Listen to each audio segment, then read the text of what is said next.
السلام علیکم ورحمۃ اللہ وبرکاتہ نحمدہ ونصلی علی رسولہ الکریم اما بعد۔ آج کا سبق سن لیجئے۔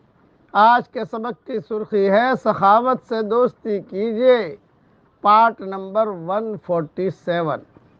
رسول اللہ صلی اللہ علیہ وسلم کی عمر جب 8 سال کی ہوئی تو آپ کے دادا عبد المطلب کا انتقال ہو گیا۔ عبد المطلب نے اپنے انتقال سے پہلے اپنے سارے بیٹوں کو حرم شریف میں جمع کیا تھا اور کہا تھا میری طبیعت ٹھیک نہیں ہے، مرنے کے دن میرے قریب ہیں، اس میرے بچے کا کون خیال رکھے گا؟ سب چچاؤں نے کہا ہم رکھیں گے۔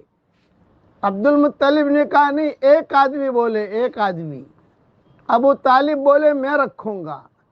چنانچہ عبد المطلب نے کہا میرے مرنے کے بعد محمد کو اپنے گھر میں لے جانا اور سنبھال کے رکھنا، اسے کوئی تکلیف نہ ہو۔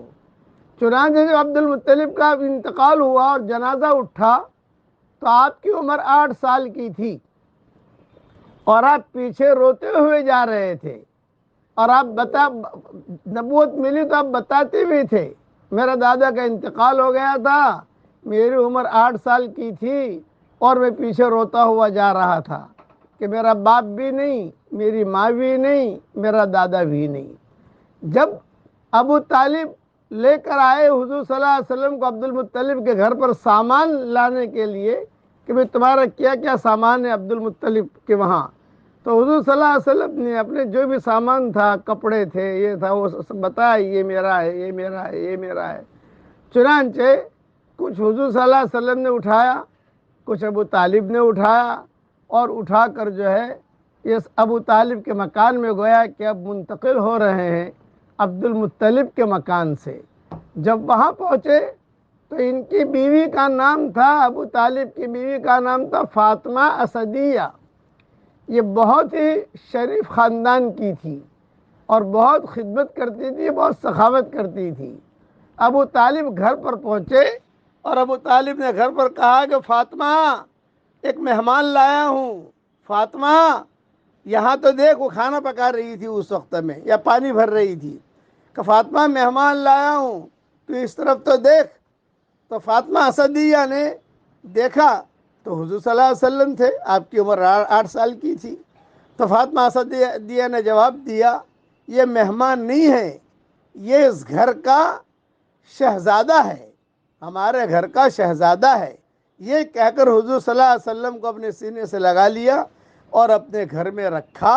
تو حضور خود فرماتے تھے کچھ عورتوں کا تذکرہ حضور صلی اللہ علیہ وسلم اپنی پوری زندگی کرتے تھے، اس میں فاطمہ اسدیہ بھی تھی، اور ایک ام ایمن تھی، اور ایک حضرت حلیمہ رضی اللہ تعالی عنہ تھی، اور ایک حضرت شیمہ تھی، اور ایک حضرت خدیجہ تھی۔ ان کے تذکرے جب نبوت ملی تو آخر عمر تک ان کے قصے، ان کے ساتھ جو معاملات ہوئے ہیں وہ معاملات حضور بیان کرتے تھے۔ تو یہ فاطمہ اسدیہ جو ہے، ان کے بارے میں خاص طور سے یہ تھا کہ یہ سخاوت کرنے والی تھی، بہت سخاوت کرتی تھی۔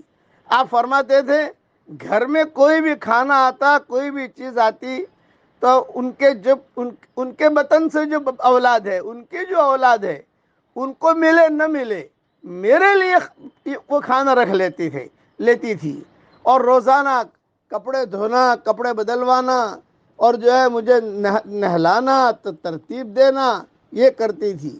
لیکن آخر تک جب تک ابو طالب یہ زندہ رہے تب تک یہ مسلمان ہوئی ہی نہیں، شوہر کے ڈر کی وجہ سے۔ لیکن جب ابو طالب کا انتقال ہو گیا تو حضرت فاطمہ اسدیہ جو ہے یہ مسلمان ہو گئی اور رضی اللہ تعالی عنہا بن گئی، مدینہ منورہ پہنچی۔ حضور صلی اللہ علیہ وسلم کبھی کبھی رات میں مدینہ منورہ میں ماؤں سے کہتے تھے کہ آج میں فاطمہ اسدیہ کے یہاں ٹھہروں گا، وہاں بستر کر لینا۔ تو مائیں پوچھتی تھی کیوں؟ یہ فرمایا بچپنے کی یادیں تازہ ہوتی ہیں اور پرانی یادیں تازہ ہوتی ہیں۔ چنانچہ حضرت فاطمہ جو تھی رضی اللہ تعالی عنہ، یعنی یہاں ساس کا نام بھی فاطمہ اور بہو کا نام بھی فاطمہ، جب ان کا انتقال ہوا فاطمہ اسدیہ کا تو حضور صلی اللہ علیہ وسلم نے خالد ابن ولید سے کہا کہ بھی بہت بڑی عورت دنیا سے چلی گئی، اس کے لیے قبر کھودنا اور ڈبل قبر کھودنا، یعنی 2 آدمی سو سکیں۔ حضرت عمر سے بھی کہا، خالد ابن ولید سے بھی کہا، لیکن یہ کہ کسی کو پوچھنے کی ہمت نہیں ہوئی۔ بقی میں جو ہے 2 آدمیوں کی قبر کھودی گئی۔ ان کا جنازہ جب لایا گیا فاطمہ اسدیہ کا تو ان کا جنازہ رکھا گیا، ان کی لاش اندر رکھی گئی اور حضور صلی اللہ علیہ وسلم بھی اتر پڑے، حضور بھی تھوڑی دیر لیٹے۔ تو صحابہ نے دیکھا کہ حضرت آپ نے کیوں کیا؟ آپ نے فرمایا مجھے نکالو۔ نکالا تو فرمایا میں نے میرا کپڑا اس لیے دیا تاکہ جنتی کپڑا اسے ملے، اور میں یہاں اس لیے سویا تاکہ عذاب قبر سے اس کی حفاظت ہو۔ یہ سخاوت کہاں سے کہاں تک پہنچا دیتی ہے۔ ان کے قصے بہت ہیں جو میں بیان میں کئی مرتبہ کہہ چکا ہوں، اسد الغابہ اور بدایہ نہایہ اور اسی طریقے سے طبقات ابن سعد میں یہ ساری تفصیلیں موجود ہیں۔ اس لیے سخاوت کیجئے، سخاوت کیجئے۔ اب پڑھیے میرے ساتھ ایک دعا رسول اللہ صلی اللہ علیہ وسلم صبح شام روزانہ پڑھتے تھے۔ پڑھیے میرے ساتھ وہ دعا، اے میرے پیارے اللہ، مجھے تیری تقدیر پر راضی رہنے کی توفیق عطا فرما۔ یہ دعا حدیث کی کئی کتابوں میں موجود ہے۔ اللہ تعالیٰ یہ دعا ہم سب کے لیے قبول فرما۔